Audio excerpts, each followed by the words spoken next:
G20 शिखर सम्मेलन को अब बस कुछ दिनों का ही वक्त रह गया है। इसी बीच आपने देखा होगा कि जो सेंट्रल दिल्ली का इलाका है वो एकदम नई नवेली दुल्हन की तरह सज चुका है। तो हमारे साथ इस पर बातचीत करने के लिए सतीश उपाध्याय जी हैं, जो एनडीएमसी के वाइस चेयरपर्सन हैं। तो सर, कैसा रहा ये सफर कि सेंट्रल दिल्ली को इतना खूबसूरती से सजा दिया गया? चारों तरफ अगर आप देखें तो आपको फूल, पत्ते, पेड़ पौधे दिखेंगे सर। देखिए, हम सबके लिए, पूरे देशवासियों के लिए बहुत ही गौरव की बात है कि भारत G20 की अध्यक्षता कर रहा है और पिछले एक वर्ष से हम सब लोग इसके तैयारी में लगे हैं। और विशेष करके देश के प्रधानमंत्री मोदी जी के नेतृत्व में जब हम G20 कर रहे हैं तो एक अलग तैयारी हम सब लोगों ने की है। लगभग एक साल के अंदर हमने कम से कम अपनी जो हाईटेक नर्सरी हैं उसमें 10 लाख कटिंग से पौधे हमने तैयार किए हैं। इस पूरे दिल्ली को ग्रीन दिखाने के लिए लगभग 3,000 बड़े प्लांट्स हमने रोड्स पर लगाए हैं।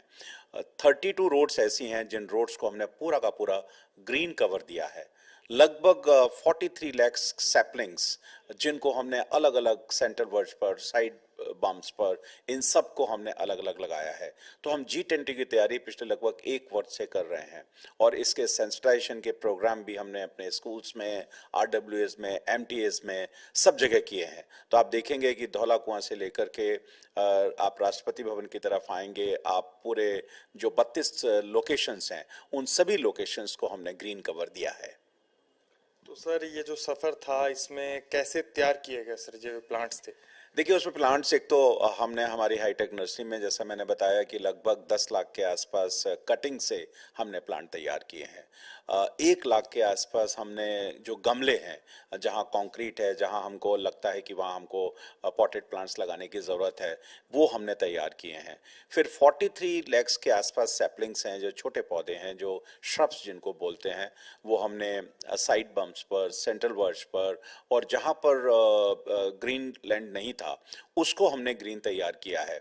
और इसी तरीके से लगभग 3,000 के आसपास ग्रोन अप प्लांट्स भी हमने जगह जगह लगाए हैं। जगह जगह फाउंटेन्स भी लगे हैं। आपने देखा होगा कि आप पूरे इस नई दिल्ली में हमारे लगभग 1200 के आसपास जो मैन पावर है एनडीएमसी की, वो डे एंड नाइट इस पर काम कर रही है और पूरी तरह से एक ग्रीन कवर, शानदार कवर हमने एनडीएमसी एरिया को दिया है। सर, बहुत जगह देखा जा रहा है कि फाउंटेन्स भी इंस्टॉल किए गए हैं, स्कल्पचर्स भी इंस्टॉल किए गए हैं। तो कौन कौन से सर ऐसे मुख्य इलाके हैं जहां पर फाउंटेन्स और स्कल्पचर्स इंस्टॉल किए गए हैं सजावट के लिए? देखिए, आपने देखा होगा कि लगभग 20 लोकेशंस ऐसी हैं जहां पर हमने ये फाउंटेन्स लगाए हैं, स्कल्पचर्स लगाए हैं। अगर आप स्टार्ट करेंगे धौला कुआं से, आईटीसी मौर्या वाली रोड है, वहां से प्रधानमंत्री निवास से तालकोटरा रोड पर देखेंगे तो आपको स्कल्पचर लगाए दिखेंगे। आप अगर प्रधानमंत्री निवास वाले रोड पर जाएंगे तो वहाँ पर राजस्थान से आए हुए जो जो शेर हैं और बाकी कलाकृतियाँ हैं, तो वहाँ फाउंटेन भी हैं। इस तरह से हर लगभग इन लोकेशंस पर हमने इन सबको प्लांट किया है कि जिससे जब भी मेहमान आए, क्योंकि एनडीएमसी पूरा एक कोर एरिया है और यहाँ लगभग 12 प्रमुख होटल्स हैं। राष्ट्रपति भवन यहाँ पर है, प्रधानमंत्री निवास यहाँ पर है, दूतावास जितने भी हैं वो चाणक्यपुरी में हैं। तो हमारे लिए पूरा का पूरा एरिया बहुत महत्वपूर्ण था, तो इसलिए हमने किसी एक एरिया को नहीं किया है।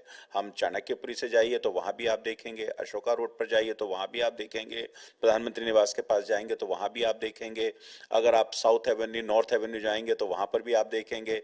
और फिर लगातार जाकिर हुसैन रोड से, खान मार्केट से, क्योंकि हमारे प्रतिनिधि अगर मार्केट में जाते हैं तो उन सब जगहों पर भी हमने प्लांट्स को लगाया है। हमने खान मार्केट है, कनॉट प्लेस है, इन सब एरियाज में, क्योंकि दिल्ली हमारा 43.7 स्क्वायर किलोमीटर का एरिया है, तो इस पूरे एरिया को हमने एक ग्रीन कवर दिया है। बहुत शानदार तरीके से हमारे दिन रात पूरे एनडीएमसी के स्टाफ ने इसके लिए मेहनत की है। हमारे अधिकारी, हमारे माली, हमारे 4th क्लास के कर्मचारी, सभी लोग इस ब्यूटिफिकेशन के कार्य में लगे हुए हैं, क्योंकि आफ्टर ऑल ये हम सब देशवासियों के लिए गौरव का क्षण है कि प्रधानमंत्री मोदी जी के नेतृत्व में भारत G20 की अध्यक्षता कर रहा है। तो मेहमान आए तो उनको कम से कम इतनी शानदार, खूबसूरत, ग्रीन और नीट एंड क्लीन दिल्ली दिखाई देनी चाहिए। सर, अभी तक कितना काम है जो ब्यूटिफिकेशन का एनडीएमसी के एरिया में पूरा हो चुका है, और आने वाले जो कुछ दिन बाकी रह गए हैं कितना काम और होगा सर? नहीं, मैं बिल्कुल, हमारा ये पूरा 100% काम हो चुका है और मैं ज़रूर ये कहना चाहता हूँ कि इसमें बहुत बड़ी भूमिका हमारे लेफ्टिनेंट उपराज्यपाल वीके सक्सेना जी की भी रही है। वो लगातार इन सब जितने भी हमारे ये प्रगति के कार्य थे, खुद रोड्स पर जाकर, खुद साइट्स पर जाकर उन्होंने मॉनिटरिंग की है। हमारे चेयरमैन हैं, हमारे मेंबर्स हैं, हम सब लोग हैं, तो एक पूरी टीम की तरह से हमारा 100% काम हो चुका है। फिनिशिंग टचेस भी अब पूरी तरह से हो चुके हैं और अब तो केवल मेंटेन करनी है। लेकिन एक बात जरूर मुझे दिल्ली वासियों को मैं कहना चाहता हूं कि हम लोगों ने इतनी मेहनत से, और ये सब आपके लिए ही किया है, हम इसकी खूबसूरती बनाए रखने में हम सब दिल्ली वासी मिलकर के सहयोग करें। और जब हमारे विदेशी प्रतिनिधि आएंगे तो निश्चित रूप से भारत की एक बहुत शानदार, हरी भरी, सुंदर छवि लेकर के जाएंगे। तो आपने सुना कि जो दिल्ली है वो दुल्हन की तरह सज चुका है, बस अब बारातियों का इंतजार है।